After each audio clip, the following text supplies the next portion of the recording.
Fala galera, meu nome é Wallace, sou professor de Geografia e hoje estamos aqui para debater um tema que é muito importante na formação histórica geográfica do Brasil, sobretudo, que é o tema de migrações, né?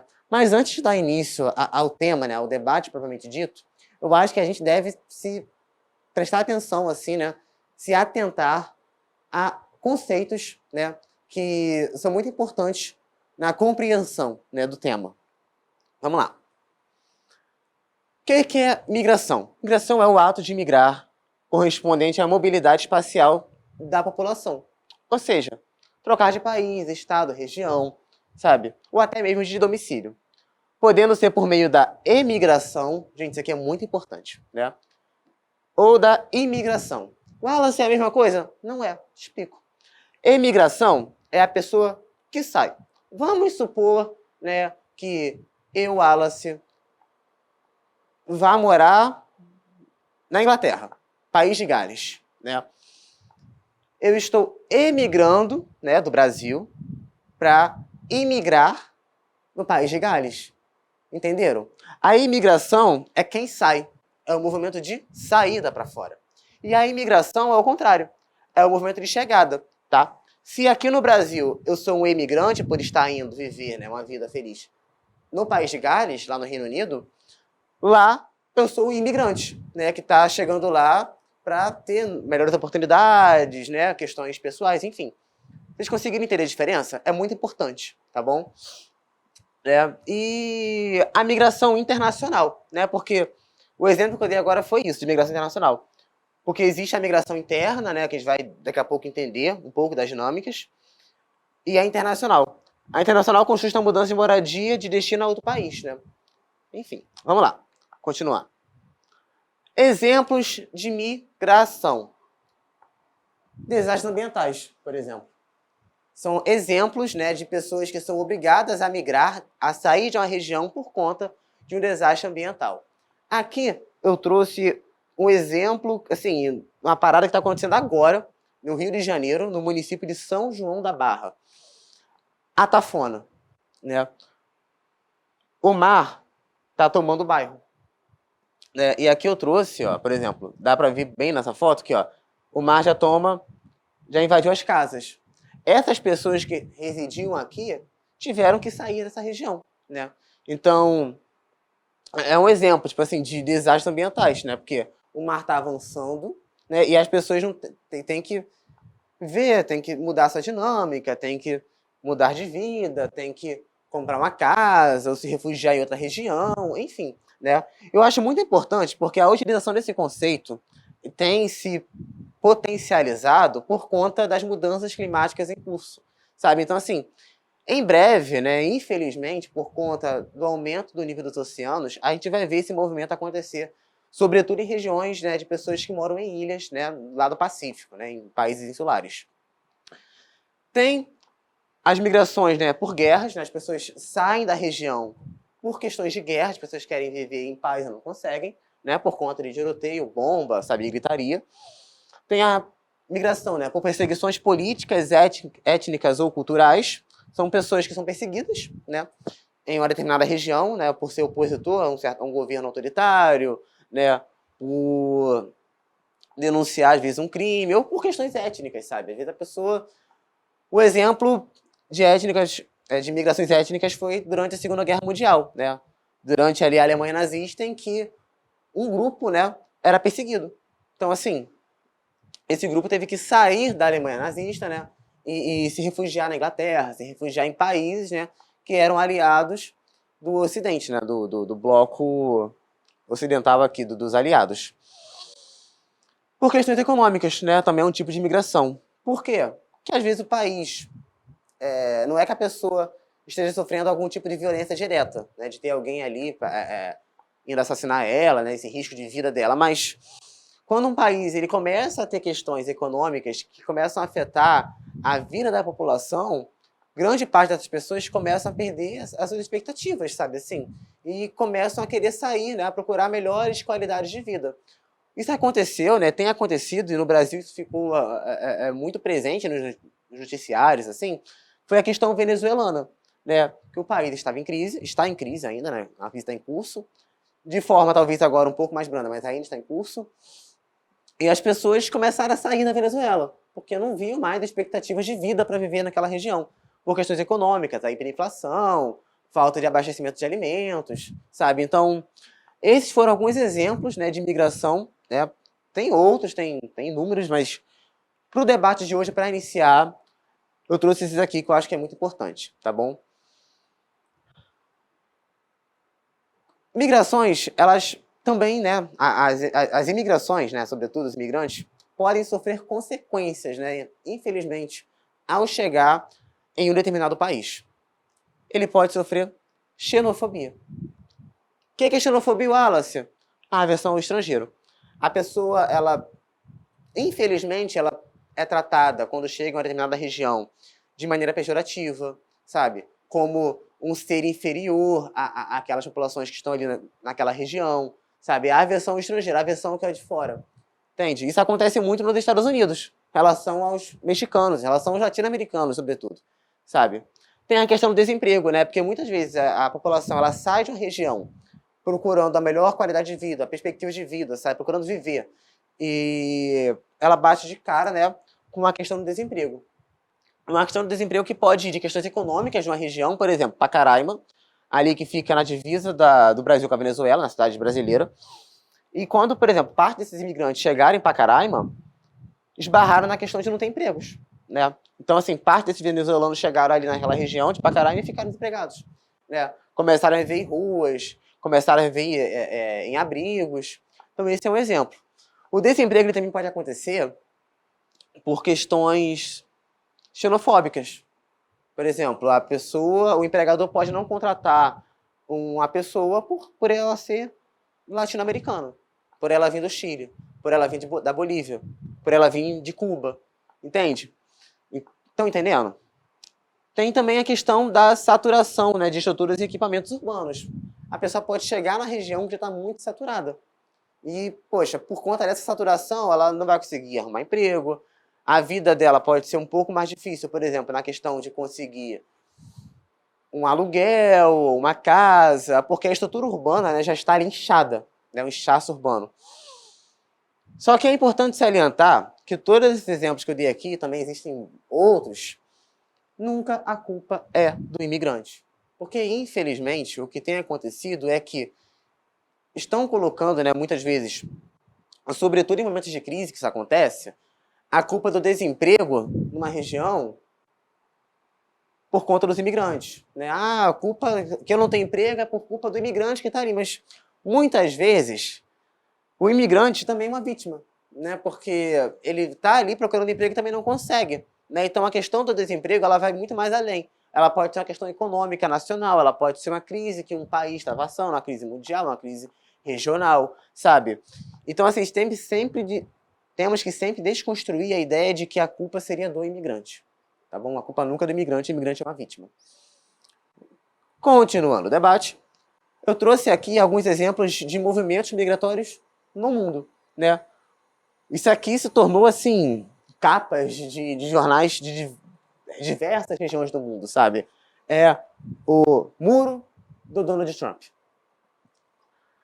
Por que que se tornou um debate muito maior, sobretudo a partir de 2015? Porque passou, assim, teve um apunhado de acontecimentos. Por exemplo, estávamos em uma crise financeira, né?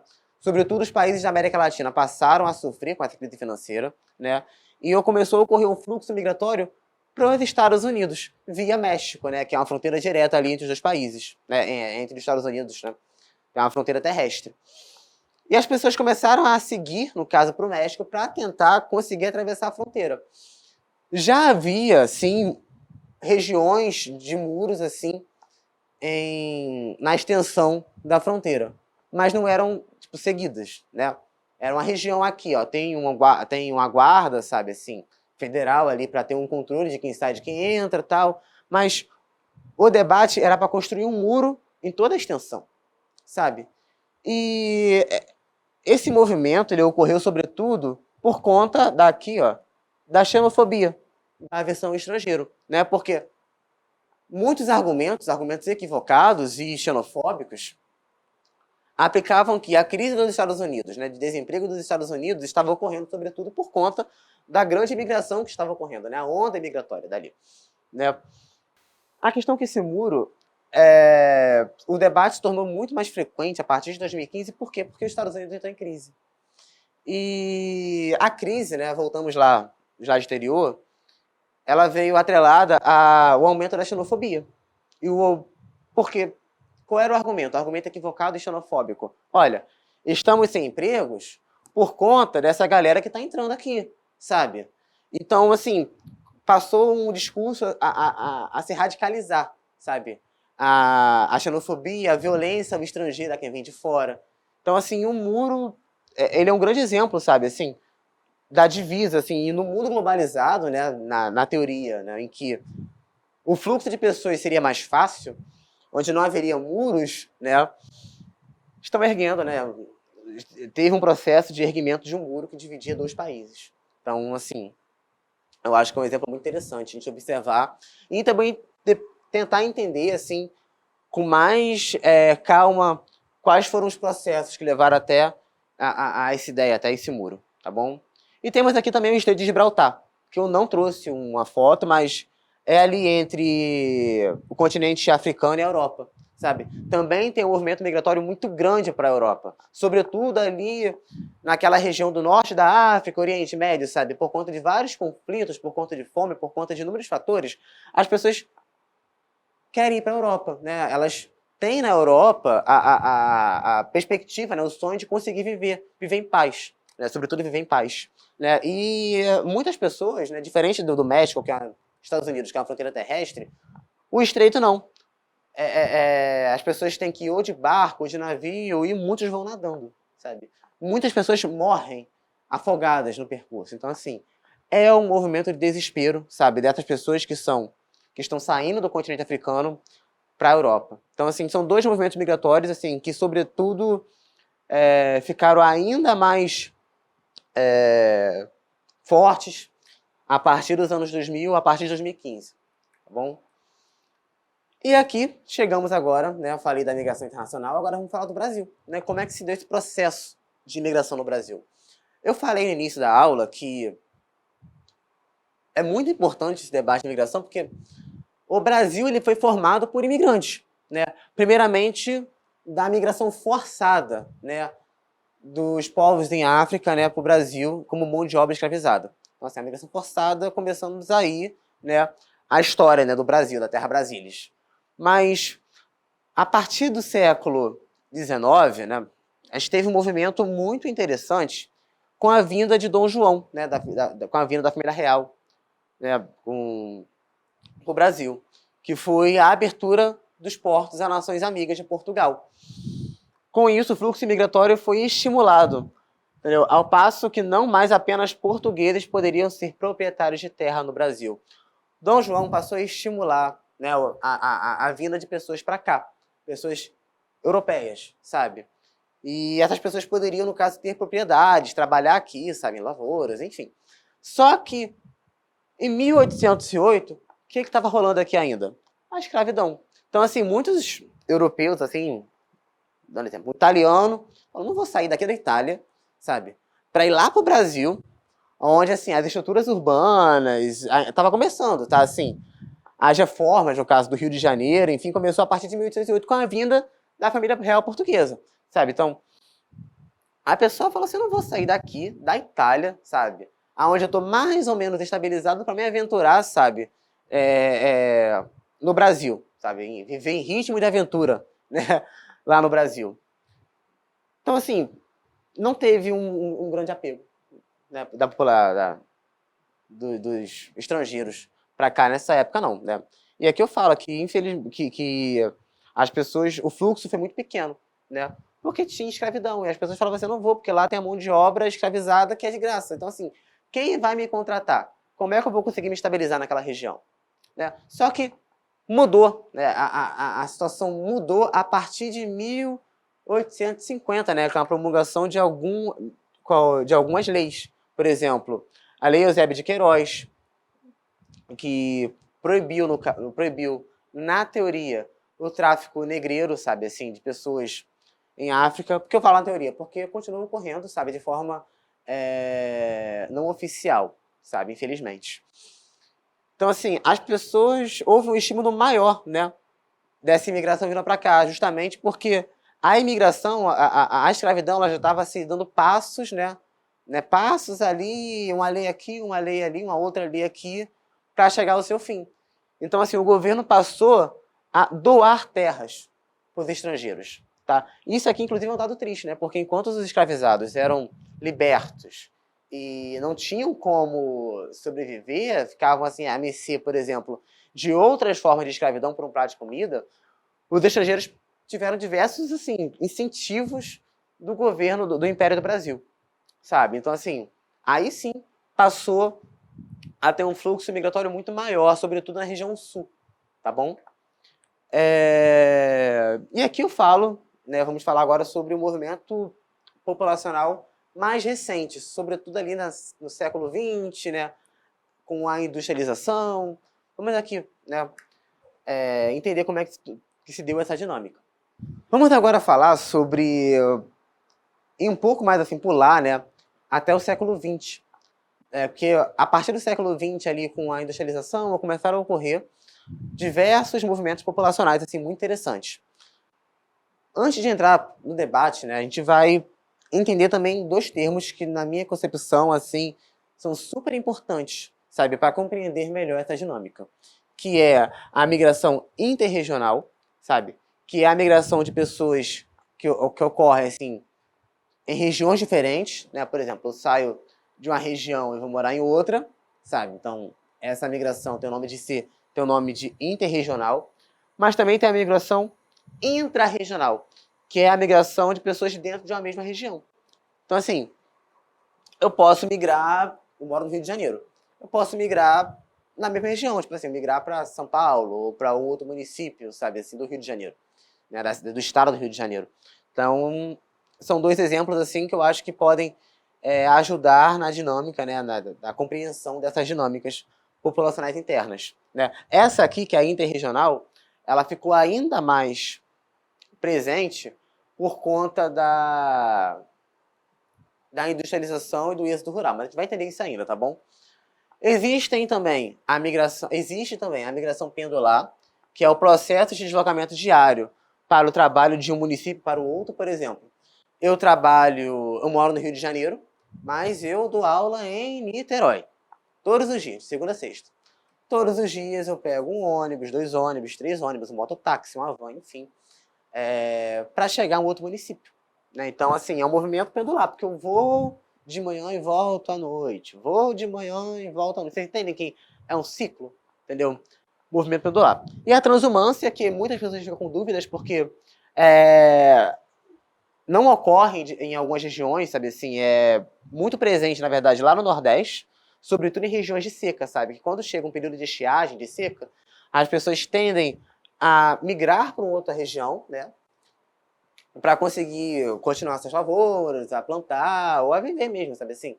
A sobreviver. Só que depois que a estiagem acaba, a chuva volta e os rios, né, voltam a surgir, as pessoas voltam para as regiões de onde saíram. Então, assim, é a transumância, tá bom? Vamos lá, vamos lá, vamos lá. Movimentos populacionais internos, sobretudo, se deram a partir da década de 40 com a marcha para o centro-oeste. Por que é muito importante a gente... Por que isso aqui foi muito importante? Né? E ajuda a gente a compreender um pouco da formação das cidades brasileiras, assim, dos municípios ali do centro-oeste. O Brasil, sobretudo até essa época, ele era um país no litoral, né? A gente tinha ali as maiores cidades, Rio de Janeiro, São Paulo, Vitória, Fortaleza, Salvador, tudo no litoral, sabe? As populações, elas se concentravam naquela região. Até hoje se concentram, assim, grande parte, por exemplo, o Sudeste concentra um índice populacional muito grande se comparar com regiões do Centro-Oeste. Todavia, era muito pior nessa época, sabe? O que o governo fez? Olha só, eu quero ocupar aquela região lá, tá vazia, sabe? É o seguinte, pegou um cara lá do Nordeste e falou assim, poxa, tu tá na maior fome, assim, na maior seca aí, né? problemas, assim, não consegue, lavoura, sabe, estiagem. Poxa, te ofereço ali uma terra lá em Goiás, sabe? Um preço muito barato, muito em conta, para você ir lá plantar, sabe, alguma coisa lá para você. E com isso ocupar aquela área lá. As pessoas falaram assim, ok, né? É possível, sabe? É bom, pode ser bom. E isso ocorreu e isso estimulou, né? Foi um grande estímulo do governo do Getúlio Vargas, né? Para as populações, desculpa, ocuparem aquele território. Sobretudo porque a ocupação do território é o domínio territorial, né, do Brasil, que para o governo tinha que existir, né? Sobretudo para não deixar uma região vazia, né? Em um contexto de guerra, regiões vazias, territórios vazios, né? É bom para o inimigo. Então, assim, esse estímulo da marcha para o centro-oeste vai além de questões ocupacionais, populacionais, sabe, assim, de ocupação, tá? É a questão de domínio de território, enfim, é muito interessante, tá? Esse movimento, né? E teve um outro movimento, sabe, que ocorreu a partir, sobretudo, já estava ocorrendo, mas, sobretudo, se intensificou na década de 50, que foi o processo de industrialização, tá? Foi durante a década de 50, por exemplo, que grande parte da população brasileira já estava vivendo nos centros urbanos. Anteriormente, grande parte se concentrava em regiões rurais, né? A partir da década de 50 mudou, inverteu. Grande parte da população vivia nos centros urbanos. Industrialização, né? Aonde estavam os empregos? Rio de Janeiro e São Paulo, sabe? Então, assim, as pessoas começaram a sair do norte, nordeste e começaram a migrar, né, para o Rio de Janeiro, sabe? Para as indústrias, para São Paulo.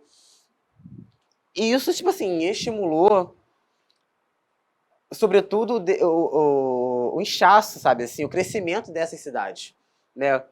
Começaram a surgir as periferias, porque as pessoas chegavam aqui na cidade, né, do Rio de Janeiro e, poxa, não conseguiam viver, era muito caro, sabe? Tinha um inchaço ali, muita gente já naquela região.